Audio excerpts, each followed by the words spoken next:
Masih belum sadar ya, masih belum sadar.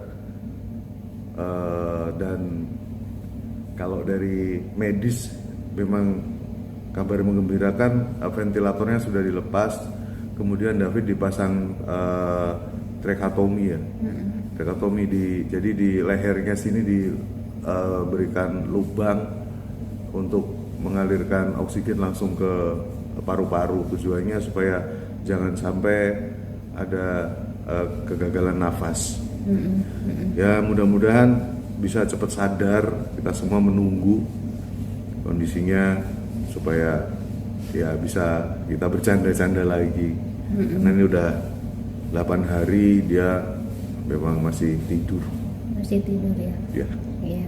Kalau dari proses hukum sejauh ini laporan misalnya dari teman-teman LBH Ansor ke Proses kamu hukum detailnya di LBH Ansor ya, tetapi saya sudah berpesan ke teman-teman di LBH Ansor bahwa kita akan tempuh jalur hukum sampai pengadilan, jadi nggak ada damai-damai nggak ada.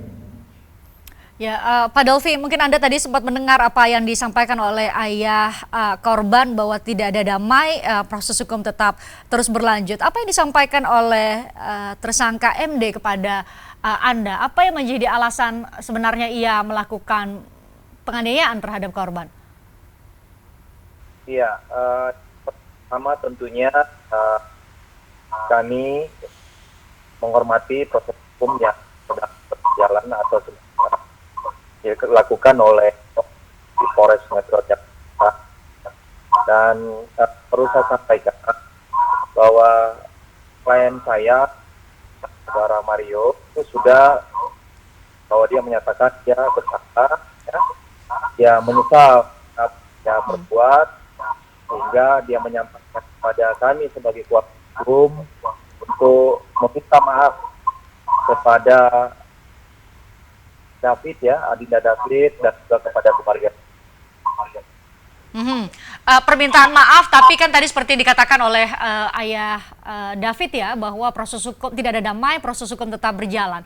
Artinya klien Anda tetap harus mengikuti proses penyidikan sampai nanti ke tahapan penuntutan dengan konstruksi hukum yang saat ini ya tengah di dalam proses penyidikan ya, dengan tadi seperti yang saya sampaikan di awal, klien Anda diancam dengan Undang-Undang Perlindungan Anak dan juga pasal penganiayaan yang menimbulkan luka berat di KUH pidana. Itu ancaman hukumannya 5 tahun penjara.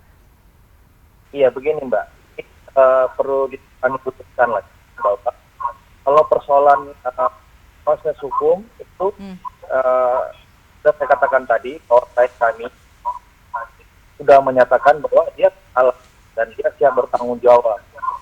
Artinya proses hukum itu tidak ada masalah, biarlah Polres Metro Jakarta yang menjalankan kewenangannya, namun secara pribadi ya, dan merupakan rasa kemanusiaan ya, dari klien kami, dia merasa saat ini ya salah dengan perbuatan dan merasa prihatin terhadap keadaan daripada David.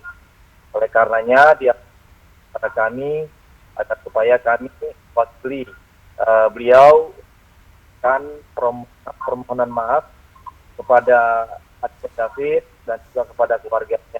Dan dia menyampaikan kepada kami, ya, ayo kita berdoa agar Adinda David bisa segera pulih.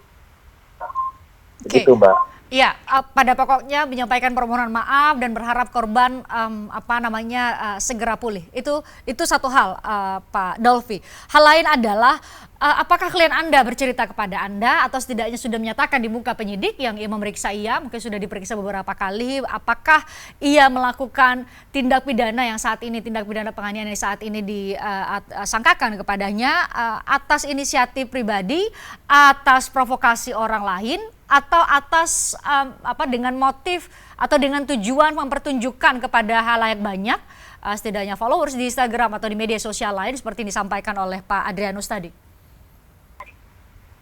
Gini Mbak, kalau untuk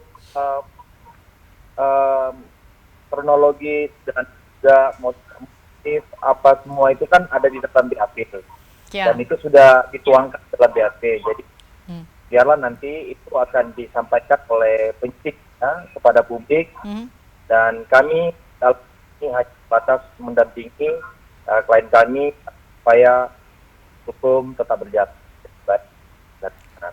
Oke, apakah itu artinya bahwa klien Anda sama sekali tidak memiliki pembelaan dalam hal ini? Ya, dalam hal ini kan mengikuti proses hukum, ya. Beliau sudah mengaku bersalah dan dia bertanggung jawab secara hukum. Jadi tidak artinya keberatan ya dengan apa yang sudah diputuskan oleh penyidik, dan menerima apapun yang menjadi konsekuensi nantinya, baik pasal maupun hukuman yang akan beliau terima. Baik. Beliau sudah sangat-sangat kesal ya atas perbuatannya yang akan meresahkan. Baik, semoga audio Anda diterima dengan baik oleh pemirsa. Saya ke Pak Adrianus. Pak Adrianus, ini ya mungkin publik juga terbiasa dengan ini. Ada yang melakukan kesalahan, viral, ada yang masuk ke ranah hukum, ada yang enggak. Tapi pada pokoknya adalah, pada akhirnya adalah minta maaf, mengaku bersalah. Ini adalah pola yang biasa kita sebagai manusia, atau Anda melihat ada punya pandangan lain soal itu? Saya juga ingin Anda mengulas mengenai peran-peran dari orang-orang di sekitar tempat kejadian perkara. Ada yang saat ini berinisial S itu punya peran merekam, ada juga nanti katanya ada juga yang orang lain yang berperan sebagai perekam entah video yang mana. Ada juga inisial AG yang diduga sebagai pemicu adanya kasus ini. Saya mungkin Anda bisa menyampaikan dari dua poin itu. Betul, jadi sudah dikatakan oleh Mbak Fistian, yang jelas bahwa 2 atau 3 orang yang ada di sekitar pelaku pada saat itu bukanlah orang yang memberikan air, tetapi memberikan api kepada pelaku. Ya, tentu dengan mengatakan ini nanti kemudian disamber oleh PH nih dengan mengatakan bahwa terjadi konteks bersama-sama, ya, sehingga kemudian lalu ada persebaran tanggung jawab antara si MD, si S dan yang lain-lain gitu ya. Sebab menurut saya tetap MD adalah pelaku utama dan mungkin S lebih kepada pihak yang menayangkan sehingga kemudian dia kena undang-undang ITE. Dengan kata lain bukan sebagai pelaku penganiayaan.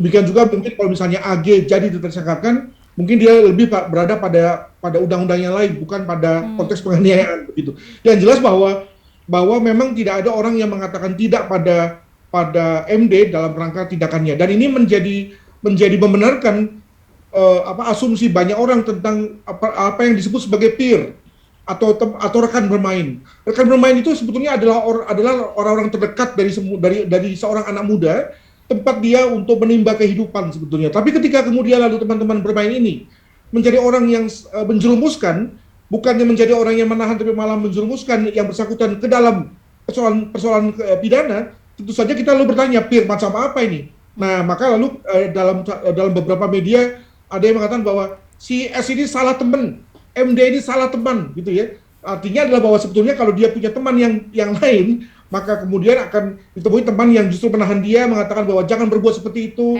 jangan tendang orang yang sudah pingsan dan seterusnya. Begitu. Ini sangat kontekstual buat anak-anak, buat remaja ya. Jangan salah pilih teman. Kembali lagi pada nasihat yang sangat klasik, jangan salah pilih teman karena salah-salah ya dampaknya bisa seperti ini. Pak Adrianus, kita semoga bisa berbincang di lain kesempatan di waktu yang lebih panjang. Pak Dolfi, saya juga ucapkan terima kasih Anda sudah bergabung secara virtual dan tadi melalui sambungan telepon di obrolan malam edisi kali ini. Pak Adrianus, terima kasih sekali lagi. Kami harus jeda, usai jeda kami masih akan berbincang mengenai kasus ini, tapi mengenai aspek lain. Besok KPK akan memeriksa ayah MD yang tadi sudah menjadi tersangka kasus penganiayaan di Polres Jakarta Selatan. Ini adalah salah satu pejabat di Direktorat Jenderal Pajak yang sudah dinonaktifkan. Ini untuk dimintai pertanggungjawaban mengenai jumlah harta yang fantastis dibandingkan dengan jabatan atau level jabatan yang dimiliki, tentu berbanding lurus juga dengan gaji yang selama ini diterima. Kira-kira seperti apa nanti prosesnya? Usai jeda kami bahas di obrolan malam. Tertarik dengan diskusi saya dengan para narasumber? Saksikan obrolan malam dengan topik-topik menarik lainnya. Jangan lupa subscribe ya channel YouTube Berita 1. Like, komen, dan share video ini ya. Terima kasih.